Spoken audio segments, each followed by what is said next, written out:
ஆண்டவராகிய இயேசு கிறிஸ்துவின் நாமத்தில் வாழ்த்துக்கள். இந்த நாளிலும் சபையியல் என்கிற தலைப்பின் கீழாக சபையினுடைய தனித்தன்மையை நாம் ஆராய்ந்து கற்றுக்கொள்ளப் போகிறோம். சபை என்னவென்று தெளிவாக புரிந்து கொள்ள வேண்டும் என்று சொன்னால் சபை என்ன அல்ல என்பதை நாம் புரிந்து கொள்வது முக்கியம். ரட்சிக்கப்பட்ட மக்கள் பல காலகட்டங்களில் உலகத்தில் இருந்ததுண்டு. அவர்கள் அனைவரும் சபையின் அங்கங்கள் அல்ல. சபையின் அமைப்பு உலக மத வடிவமைப்புக்கு ஒத்ததும் அல்ல என்பதை நாம் புரிந்து கொள்ள வேண்டும். அதன் தனித்தன்மை கட்டிடங்களுக்குள்ளே கட்டப்படுகிறதும் அல்ல. இதனை சில விளக்கங்களினால் நாம் புரிந்து கொள்ள முடியும். சபை இஸ்ரவேல் அல்ல என்பதை புரிந்து கொள்கிறதற்கு இஸ்ரவேலும் திருச்சபையும் ஒன்றல்ல. இஸ்ரவேலில் சபை உள்ளடங்காது. சபை இஸ்ரவேலருடைய தொடர்ச்சியும் அல்ல. இரண்டும் தனித்தன்மை மிக்க இரண்டாக அது காணப்படுகிறது என்பதை கீழ்காண்கிற பட்டியலில் கொண்டு நாம் தெளிவாக புரிந்து கொள்ள முடியும். சபை ஒரு இரகசியம் என்று சொல்லித்தான் எபேசு சபைக்கு அங்கே பவுல் எழுதுகிற போது 3வது அதிகாரம் 1-10 வரையிலும் கற்றுக் கொடுக்கிறார். இஸ்ரவேலை குறித்து எங்கேயும் இது இரகசியம் என்று சொல்லப்படவில்லை என்பதை நாம் தெளிவாக தெரிந்து கொள்ள வேண்டும். அதே போல் பூமிக்குரிய ஆசீர்வாதங்கள் சபைக்கு முக்கியப்படுத்தப்படுவதில்லை. இங்கு சபை அந்நியரும் பரதேசிகளுமாகவே அது காட்சியளிக்கக்கூடியதாக இருக்கிறது. ஆகவே தான் பவுல் சொல்லுகிற போது பிலிப்பியர் 3வது அதிகாரம் 7ஆம் வசனத்தில் எனக்கு லாபமாக இருந்தவைகள் அனைத்தையும் நான் எல்லாத்தையும் நஷ்டமென்று விட்டேன், குப்பையா என்றேனே அவர் சொல்லுகிறார். இங்கே பூமிக்குரிய ஆசீர்வாதங்கள் முக்கியமானது இஸ்ரவேலர்களுக்கு. அதே போல் மறு பிறப்புரிமையால் சபையில் நம்ம உறுப்பினர்கள் ஆகிறோம். அதாவது நம்ம ஜலத்தினாலும் ஆவியினாலும் பிறக்கிற பொழுது நாம் சபையினுடைய உறுப்புகளாக நாம் மாறுகிறோம். யோவான் 1வது அதிகாரம் 12-13 இயேசு கிறிஸ்துவின் நாமத்தின் மேலே நாம் விசுவாசம் உள்ளவர்களாகி அவரை ஏற்றுக்கொண்டவர்கள் எத்தனை பேர்களோ அத்தனை பேர்களும் அவருடைய பிள்ளைகளாகும்படி நமக்கு அதிகாரத்தை அவர் தருகிறார். ஆனால் இஸ்ரவேலர்களை பொறுத்தோ சரீர பிறப்புரிமையால் அவர்கள் இஸ்ரவேலராக ஆகின்றனர். அதாவது இஸ்ரவேலில் பிறந்தவங்க தான் இஸ்ரவேலராக அவர்கள் இருக்க முடியும். அதே போல் சபையில் அனைத்து ஜாதியினரும் மொழியினரும் தேசத்தாரும் காணப்படக்கூடியவங்களாக இருக்கிறாங்க. இஸ்ரவேல் என்பது அது ஒரு தனி ஜாதியாக அது இருக்கிறது. அதே போல் சபையில் விசுவாசிகளின் தந்தை பிதா கர்த்தர், அதாவது இங்கே விசுவாசிகளுக்கு தந்தையாக பிதா இருக்கிறார். அதாவது இயேசு கிறிஸ்து சபையின் தலையாக இருக்கிறார். பரிசுத்த ஆவியானவரின் ஞான ஸ்நானத்தினால நாம் கிறிஸ்துவுடன் சேர்கிறோம் என்பதை நாம் அறிந்து கொள்கிறோம். இங்கே இஸ்ரவேலர்களுக்கு தந்தை ஆபிரகாம் என்று யோவான் 8:39 சொல்லப்பட்டிருக்கிறதை நம்ம பார்க்கிறோம். கிறிஸ்து சபைக்காக மட்டும் கடந்து வந்த காலம்தான் கிருபை காலமாக அது இருக்கிறது. சபை சென்ற யுகங்கள்லாம், அதாவது அது மனசாட்சியின் காலத்திலேயோ நியாயப்பிரமாண காலத்திலேயோ அது இருந்ததில்லை. கிருபையினுடைய காலம் முடிவடைந்தவுடன், அதாவது அது சபையானது இரகசிய வருகைக்கு பின்பாக இந்த உலகத்தில் இருக்காது என்பதை நாம் தெளிவாக புரிந்து கொள்ள வேண்டும். இது ஆபிரகாம் முதல், இஸ்ரவேல் என்பது ஆபிரகாம் முதல் அனைத்து யுகங்களிலும் நித்தியம் வரைக்கும் தொடர்கின்ற ஒரு வாய்ப்பு இதிலே காட்சியளிக்கக்கூடியதாக இருக்கிறது. சபையை குறித்த தீர்மானம் ஆண்டவருடைய தீர்மானம் என்று சொல்லி எபிரேயர் 2வது அதிகாரம் 10 நாம் பார்க்கிறோம். ஆனால் இஸ்ரவேலரை குறித்து ஆண்டவரின் தீர்மானம் என்று சங்கீதம் 2வது அதிகாரம் 6-9 வரையிலும் அது வருகிறதை நாம் பார்க்கிறோம். சபையின் விசுவாசிகளுக்கு புத்திரத்துவம் உண்டு, இஸ்ரவேலருக்கோ அடிமைத்துவம் தான் இருக்கிறது என்று பார்க்கிறோம். சபையின் விசுவாசிகள் எல்லாரையும் ஆண்டவர் தனக்கு புத்திர சுபிகாரராக, அதாவது பிள்ளையாக அவர் தத்தெடுத்து கொண்டார் என்று ரோமர் 8:15 பார்க்கிறோம். நம்ம இன்றைக்கு அவரை பார்த்து, பிதாவை பார்த்து அப்பா என்று அழைக்கக்கூடிய, அப்பா பிதாவே என்று அழைக்கக்கூடிய புத்திர சுபிகாரத்தின் ஆவியை நாம் பெற்றிருக்கிறோம். ஆனால் அங்கே ஆபிரகாமோ, அங்கே தாவீதோ, அல்ல அங்கே நாம் படித்த யோசேப்போ, இவர்கள் எல்லாருமே ஆண்டவரை பிதா என்று அழைக்கக்கூடாத முடியாதபடித்தான் அவர்களுக்கான அந்த உரிமைத்துவம் இருந்ததை நாம் பார்க்கிறோம். கிறிஸ்தவ விசுவாசிகள் அனைவரும் ஆசாரியர்களே. அவர்கள் ஆசாரியர்கள் என்று 1 பேதுரு 2வது அதிகாரம் 5ஆம் வசனத்திலையும் 9ஆம் வசனத்தில் நம்மை ராஜாக்களும் ஆசாரியர்களும் ஆக்கினார் என்று சொல்லப்படுகிறது. இஸ்ரவேலில் லேவி கோத்திரத்தார் மட்டுமே அவர்கள் ஆசாரியர்களாக தெரிந்தெடுக்கப்பட்டிருந்தார்கள். மெல்கிசதேக்கின் முறைமையின்படியான கிறிஸ்துவினுடைய ஆசாரியத்துவம் நம்மை கிருபாசனத்தண்டைக்கு எந்நேரமும் அது கொண்டு செல்லக்கூடியதாக இருக்கிறது. மெல்கிசதேக்கு எப்படி தொடக்கமும் முடிவும் இல்லாதவராக இருந்தாரோ அதே போல் ஆண்டவராகிய இயேசு கிறிஸ்து அவர் அங்கே லேவி கோத்திரத்தில் வரல, யூத கோத்திரத்தில் வந்திருந்த போதிலும் தொடக்கமும் முடிவும் இல்லாத அல்பாவும் ஒமேகாவுமாய் இருக்கிற இயேசு கிறிஸ்து நமக்காக பிரதான ஆசாரியராய் இருக்கிறபடினால எப்பொழுதும் கிருபாசன தண்டையில் சேருகிற ஸ்லாக்கியத்தை நாம் பெற்றிருக்கிறோம். அங்கே ஆரோனிய ஆசாரிய முறைமையின்படி ஆண்டில் ஒரு முறை மட்டும் பிரதான ஆசாரியனுக்கு மட்டும் மகா பரிசுத்த ஸ்தலத்தில் கிருபாசன தண்டையில் பிரவேசிக்கிற உரிமை இன்றைக்கும் காணப்படுகிறது. அதே போல் புதிய ஏற்பாட்டின் ஆசீர்வாதங்களை சபை இன்று அனுபவிக்கிறது. புதிய உடன்படிக்கை செய்வதே 1000 ஆண்டு ஆட்சியில் தான் இஸ்ரவேலருக்கு கொடுக்கப்படக்கூடிய கிருபையாக இருக்கிறது. அதே போல் விசுவாசிகளுக்கு துன்பங்களும் நெருக்கடிகளுமே இந்த உலகத்தில் இயல்பாக அவர்களுக்கு கொடுக்கப்படக்கூடியதாக இருக்கிறது.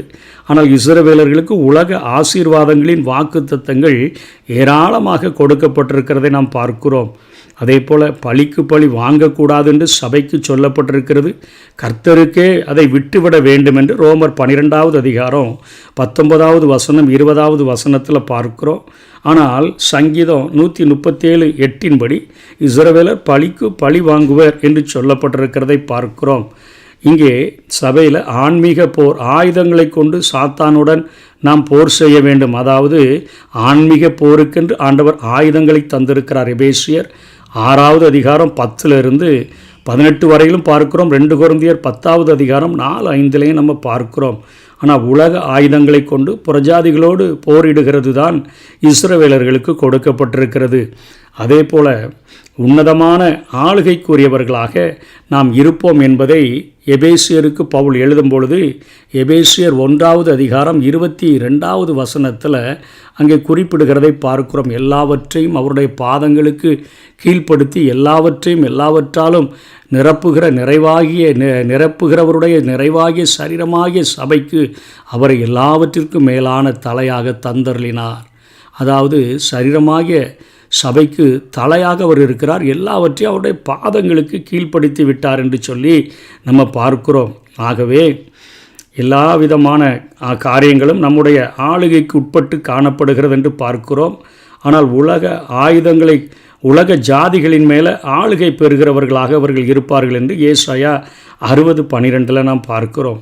அதே போல் கிருபை பிரமாணமே நமக்கு அடிப்படை. சபையின் மக்களுக்கு நியாயப்பிரமாணமே அவர்களுக்கு அடிப்படை.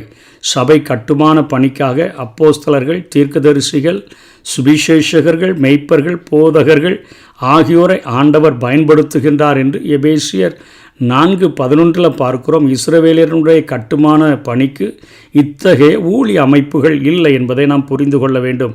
பரிசுத்த ஆவியானவர் ரட்சிக்கப்பட்ட அனைத்து விசுவாசிகளுக்கும் அவருடைய விசுவாசிகளுடைய உள்ளத்தில் அவர் தங்கக்கூடியவராக இருக்கிறார். ரோமர் 8:9 ஆவியானவர் சில குறிப்பிட்ட சூழல்களில் குறிப்பிட்ட காரியங்களுக்காக வந்து அவர் அந்த காரியங்களை நிறைவேற்றிவிட்டு அவர் திரும்பி செல்லக்கூடியவராக இருந்தார் என்று சொல்லித்தான் நாம் வேதத்தில் இஸ்ரவேலர்களை சம்பந்தப்படுத்தி பார்க்கும்பொழுது பார்க்கிறோம். அதே போல் கிறிஸ்துவை மையமாக கொண்டு எங்கும் எப்பொழுதும் எந்த நேரத்திலையும் நாம் ஆராதிக்கலாம். யோவான் 4ஆவது அதிகாரம் 21-24 நாம் எங்கனாலும் ஆண்டவரை ஆராதிக்கலாம். ஆனால் இங்கே எருசலேமை மையமாக கொண்டுதான் ஆராதனைகள் நடத்தப்படக்கூடும். அதே போல் சபைக்கு 2 ஆச்சாரங்கள் தான் காணப்படுகின்றன. ஒன்று ஞானஸ்நானம், இன்னொன்று கர்த்தருடைய பந்தி, கர்த்தருடைய மேஜை என்று அழைக்கிறோமே அந்த காரியங்கள் காணப்படுகிறது. ஆனால் அவர்களுக்கு பண்டிகைகள் இஸ்ரவேலர்களுக்கு காணப்படுகிறது. பஸ்கா பண்டிகை, புளிப்பில்லாத அப்ப பண்டிகை, முதற்பலன் பண்டிகை, பெந்தைகோஸ்தை பண்டிகை, எக்கால பண்டிகை, மகா பாவன் பரிகார நாள், கூடார பண்டிகை என்றெல்லாம் அவர்களுக்கு அத்தனையாக பண்டிகைகள் காணப்படுகிறதை பார்க்கிறோம். கர்த்தருக்காக திருமண நிச்சயம் முடித்த கற்புள்ள கன்னிகையாக சபை காணப்படுகிறது. இயேசு என்கிற ஒரே மணவாளனுக்காக சபை என்கிற மணவாட்டி என்கிற உலகம் முழுவதிலும் கிறிஸ்துவினுடைய பரமேறுதலுக்கு பின்பாக ரட்சிக்கப்பட்ட அனைவரும் அது கன்னிகை, கற்புள்ள கன்னிகை என்று அழைக்கப்படுகிறது. 2 கொரிந்தியர் 11:2, வெளிப்படுத்தல் 11வது அதிகாரம் 23 26 வரையிலும் பார்க்கிறோம். ஆனால் இங்கே இஸ்ரவேலரை குறித்தோ அது சீர்கெட்ட ஒரு மனைவியாக, இன்றும் சீர்படாத ஒரு மனைவியாக இருக்கிறது என்று சொல்லித்தான் எரேமியா 3:1 நம்ம பார்க்கிறோம். எசேக்கியேல் 16வது அதிகாரம் 1-59 வரை பார்க்கிறோம். ஓசியா 2வது அதிகாரம் 1-23 வரை பார்க்கிறோம். ஏசாயா 54வது அதிகாரம் 1-17 வரையிலும் இஸ்ரவேல் இன்றைக்கும் சீர்கெட்ட ஒரு மனைவியாக இருக்கிறது. ஆனால் பவுலப்போஸ்தலன் அந்த கிறிஸ்து என்கிற ஒரே புருஷருக்கு நம்மை கற்புள்ள கன்னிகையாக அவர் ஒப்பு கொடுக்கிறதற்காக மகா வைராக்கியம் கொண்டு இருக்கிறேன் என்று சொல்லுகிறதை நாம் பார்க்க முடியும். அதே போல் சபைக்கு கிறிஸ்து இருக்கிறார், இஸ்ரவேலருக்கும் கிறிஸ்து இருக்கிறார். இன்றைக்கு சபைக்கு கிறிஸ்து ஒரு இரட்சகராக, ஒரு கர்த்தராக, ஒரு மணவாளனாக, ஒரு தலையாக, ஒரு விடிவெள்ளி நட்சத்திரமாக, ஒரு ஆட்டுக்குட்டியாக அவர் இருக்கிறார். இஸ்ரவேலருக்கு கிறிஸ்து எப்படி இருக்கிறார்? ஒரு மேசியாவாக, ஒரு இம்மானுவேலாக, ஒரு ராஜாவாக, ஒரு நீதியின் சூரியனாக, ஒரு யூதா கோத்திரத்து சிங்கமாக அவர்களுக்கு இருக்கிறார். கிறிஸ்து நடுவானில் இரகசியமாக வந்து மணவாட்டியாகிய சபையை அவர் சேர்ப்பார். யோவான் 14வது அதிகாரம் 1-3 நான் போய் அங்கே ஒரு ஸ்தலத்தை ஆயத்தம் பண்ணின பின்பு நான் உங்களை சேர்த்து கொள்வேன்னு சொன்னார். அந்த காரியங்கள் சபைக்காக நடக்கும். கிறிஸ்து பூமியில் வெளிப்படையாக தமது மகிமையில் தோன்றி இஸ்ரவேலுக்காக அவர் இந்த உலகத்தை வென்று அவர் 1000 வருடம் இந்த பூமியிலேயே அரசாட்சி நடத்துவார் என்கிறதை நாம் புரிந்து கொள்ள வேண்டும். அதே போல் சபைக்கு ஆக்கினை தீர்ப்பு இல்லை. என்ன அப்படின்னா, எடுத்துக்கொள்ளப்படுகிறவர்கள் எல்லாருமே பரிசுத்தவான்கள். ஆகவே சபைக்கு ஆக்கினை தீர்ப்பு இல்லை. இஸ்ரவேலர்களுக்கு ஆக்கினை தீர்ப்பு உண்டு என்று பார்க்கிறோம். அதே போல் 1000 ஆண்டு அரசாட்சியில் கிறிஸ்துவோடு கூட சேர்ந்து அரசாளுகிற ஒரு பாக்கியமானது சபைக்கு உண்டு. வெளிப்படுத்தல் 20:6 1000 ஆண்டு ஆட்சியில் கிறிஸ்து அரசரினுடைய குடிமக்களாகத்தான் இஸ்ரவேலர்கள் காணப்படுவார்கள். அவர்கள்தான் நமக்கு குடிமக்களாக இருப்பார்கள். ஆனால் சபை அவர்களை ஆளுகை கிறிஸ்துவோடு சேர்ந்து ஆளுகை செய்யும் என்பதை புரிந்து கொள்ள வேண்டும். சபையின் வருங்கால ஆசீர்வாதங்கள் எல்லாம் பரலோகத்தன்மையாக அவைகள் காணப்படுகின்றன. 1 தெசலோனிக்கேயர் 4வது அதிகாரம் 16-17 இஸ்ரவேலருக்கோ தாவீது அரச வம்சம் மீண்டும் உலகில் அது நாட்டப்படும் என்று சொல்லி ரோமரில் பார்க்கிறோம், ஏசாயாவில் பார்க்கிறோம், எரேமியாவில் பார்க்கிறோம், செப்பனியாவில் பார்க்கிறோம். அதே போல் புதிய எருசலேமில் முதற்பேரானவர்களின்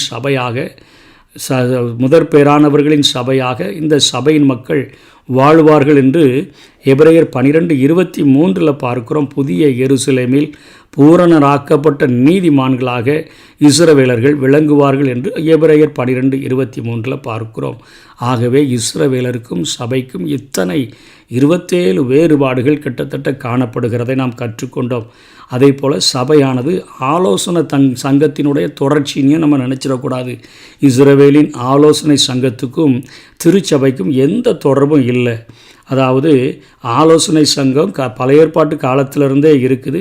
இது பெந்தேகோஸ்தே நாளில் தான் சபையே உருவாச்சுது. அதே போல் அப்போஸ்தலர்கள் இந்த ஆலோசனை சங்கத்தில் கூட பிரசங்கம் பண்ணி சுவிசேஷத்தை பிரசங்கித்தார்கள். இங்கே சபையில் ஜெபாலய நியாயப்பிரமாண விசுவாசிகள் இயேசு கிறிஸ்துவை ஏற்றுக்கொண்டு ஜெபாலயத்திலிருந்து வெளியேறி சபையாக கூடினார்கள் என்பதைத்தான் அப்போஸ்தல நடவடிக்கைகள் நமக்கு கற்றுக் கொடுக்கிறது. அதே போல் சபை பரலோக ராஜ்யம் அல்ல என்பதை நாம் புரிந்து கொள்ள வேண்டும். பரலோக ராஜ்யம் என்ற சொல் மத்தேயு சுவிசேஷத்தில் 13வது அதிகாரத்தில் பழைய ஏற்பாட்டின் அந்த பரலோக ராஜ்யத்தின் தொடர்பில் 7 உவமைகளை இயேசு கூறித்தான் இங்கே சபையின் மக்களை ஆண்டவர் அழைக்கிறார். பரலோக ராஜ்யத்தை குறித்த ஒரு விழிப்புணர்வை அங்கே இயேசு கிறிஸ்து தன்னுடைய பிரசங்கத்தில் அவர் கொடுக்கிறதை பார்க்கிறோம். பரலோக ராஜ்யம் கிறிஸ்துவின் வாழ்நாட்களிலேயே பரலோக ராஜ்யம் உருவாகி வந்தது என்றே சொல்ல வேண்டும். பெந்தேகோஸ்தே நாளில்தான் சபை உருவானது என்பதை நாம் புரிந்து கொள்ள வேண்டும். பரலோக ராஜ்யம் முடிவுக்கு வருவது கால இறுதியில், அதாவது கிறிஸ்துவின் 2ஆம் வருகையின் 2வது பகுதியில் தான் வெளிப்படையாக தெரியும். சபையின் காலம் முடிவுக்கு வருவது கிறிஸ்துவினுடைய 2ஆம் வருகையின் முதற் பகுதியில் இரகசிய வருகையிலேயே அது முடிவடைந்துவிடும். அதே போல் சபை என்பது சபை பிரிவுகள் அல்ல என்பதை நாம் புரிந்து கொள்ள வேண்டும். கிறிஸ்துவானவர் சபை தம்முடையது என்றார். அப்போஸ்தலர் காலத்தில் கூடுகிற சபைகள் எல்லாமே அங்கே உள்ள இடத்து பெயரை வைத்து தான் அழைக்கப்பட்டது. கொரிந்து சபை, பிலிப்பிய சபை, கலாத்தியா நாட்டு சபைகள் என்றெல்லாம் அவைகள் அழைக்கப்பட்டன. இன்று இயக்கங்களின் பெயரில் சபை பிரிவுகள் அழைக்கப்படுகின்றன. ரோமன் கத்தோலிக்க சபை, தென்னிந்திய திருச்சபை, பெந்தேகோஸ்தே சபை, லுத்ரன் சபை, பிரதரன் சபை என்றெல்லாம் இன்றைக்கு அநேக பிரிவுகள் காணப்படுகின்றன. உண்மையான உள்ளூர் கிறிஸ்தவ சபை எப்பெயரில் அழைக்கப்பட்டாலும் ரட்சிக்கப்பட்டவர்களினுடைய கூடுகை தான் சபை என்பதை நாம் தெளிவாக புரிந்து கொள்ள வேண்டும். அதே போல் சபை ஒரு கட்டிடம் அல்ல, ஒரு கட்டிட ஆலயம் அல்ல என்பதையும் புரிந்து கொள்ள வேண்டும். சிலர் சபை என்றவுடன் உயர்ந்த கோபுர கட்டிடங்களையும் குறிப்பிட்ட இடத்தில் இருக்கக்கூடிய கட்டடங்களை தான் இன்றைக்கி சொல்கிறாங்க. இது தவறு. அசைய முடியாத கட்டடங்கள் உயிர் உள்ள சபை அல்ல என்பதை நாம் புரிந்து கொள்ள வேண்டும். சபை என்பது மையப்படுத்தப்பட்ட ஒரு அமைப்பும் அல்ல. சில தலைமையிடங்களை மையமாக்கி கொண்டு அனைத்துலக அளவிலும் தேசிய அளவிலும் இயங்கும் உலக மையப்படுத்தப்பட்ட அமைப்புகள் வேதாகமும் கூறுகின்ற சபை அல்ல. அந்த அமைப்பை சாராதவர்கள் பரலோகம் போக முடியாது, ரட்சிக்கப்பட முடியாது என கூறுவதும் பிழையான ஒரு போதனையாக காணப்படுகிறது. அதே போல் சபை காண முடியாத ஒரு மறைந்த உடலோ அல்லது காண முடியாத மன்னக சபை என இரண்டாக பிரித்து நிற்பதும் இல்லை. உலகின் எந்த மூலையில் ரட்சிக்கப்படும் ஒரு நபரும் கிறிஸ்துவின் சபையில் உறுப்பினராக முடியும். அந்த மறைந்த உடலான ஒரே சரீரமாகிய கிறிஸ்துவின் சபை என்பது மண்ணில் உயிரோடு இருக்கும் விசுவாசிகளையும் உள்ளடக்கியதாகும். அதை புரிந்து கொள்ள வேண்டும். சபை ஒரு சமூக சீர்திருத்த அமைப்பும் அல்ல. சிலர் சபையை ஒரு சமூக சீர்திருத்த அமைப்பாக கருதுகின்றனர். தேவ வடிவமைப்பின்படியான சபை வெறும் ஒரு சமூக சீர்திருத்த அமைப்பாக நின்று மாய்ந்து போவதல்ல. நித்தியத்திலேயே திட்டமிடப்பட்ட இந்த மனவாட்டிக்கு பல நித்திய திட்டங்களை ஆண்டவர் வைத்திருக்கிறார் என்றே சொல்ல வேண்டும். அப்போனா சபைனா என்ன அப்படின்னு நம்ம தெரிந்து கொண்டோம் என்று சொன்னால் சில முடிவுகளுக்கு நம்ம இந்த மேற்கூறியவற்றை வைத்து வரலாம். சபை கிருபையின் காலத்தில் ரட்சிக்கப்படுகிறவர்களுக்கு மட்டுமானது என்பதை நாம் புரிந்து கொள்ள வேண்டும். பழைய ஏற்பாட்டு பரிசுத்தவான்கள் சபையில் உள்ளடங்கவில்லை என்பதை நாம் இதை கொண்டு முடிவுக்கு வருகிறோம். இஸ்ரவேலுக்கான தனிப்பட்ட வாக்குத்தத்தங்கள் எதுவும் சபையின் தொடர்பில் அது நிறைவேறாது என்பதையும் புரிந்து கொள்ள வேண்டும். இஸ்ரவேலுக்கான தேவ திட்டத்தில் சபை யுகம் உள்ளடங்கவில்லை. இது ஒரு தனிப்பட்ட இரகசிய கால அளவு என்பதையும் நாம் புரிந்து கொள்ள வேண்டும். சபையில் இன்று ரட்சிக்கப்படாத இஸ்ரவேலர்கள் உள்ளடங்க மாட்டார்கள் என்பதையும் புரிந்து கொள்ள வேண்டும். பெந்தைகோஸ்தே நாளில் ஆரம்பித்த சபை கிறிஸ்து நடுவானில் வரும்பொழுது, அதாவது இரகசிய வருகையின் பொழுது இங்கிருந்து அது மாற்றப்படும், அது எடுத்துக்கொள்ளப்படும் என்பதை நாம் இந்த முடிவிலிருந்து புரிந்து கொள்ளுகிறோம். சபையின் ஆரம்பம் எப்போ தொடங்கிச்சுன்னா கிறிஸ்துவனுடைய உயிர்த்தெழுதல். அவர் பரமேறின பின்பு இவர்கள் மேல் வீட்டறையில் கூடியிருந்தார்களே, 120 பேர் கூடியிருந்த இடத்தில் ஆவியானவர் இறங்கி வந்தாரே, அன்றுதான் சபை தொடங்கிற்று. வாழ்கின்ற ஒவ்வொரு விசுவாசியிலும் கிறிஸ்து வாசம் பண்ணுகிறார். இது பழைய ஏற்பாட்டு பரிசுத்தவான்களுக்கு கிடைக்காத ஒரு பாக்கியம். எந்த கால பரிசுத்தவான்களில் இருந்தும் சிறப்புமிக்க தனித்தன்மையும் பண்பும் சபைக்கு காணப்படுகிறது. கிறிஸ்துவானவர் மகிமை நம்பிக்கையாக நமக்குள் வாசம் பண்ணுகிறதே அந்த ரகசியம்.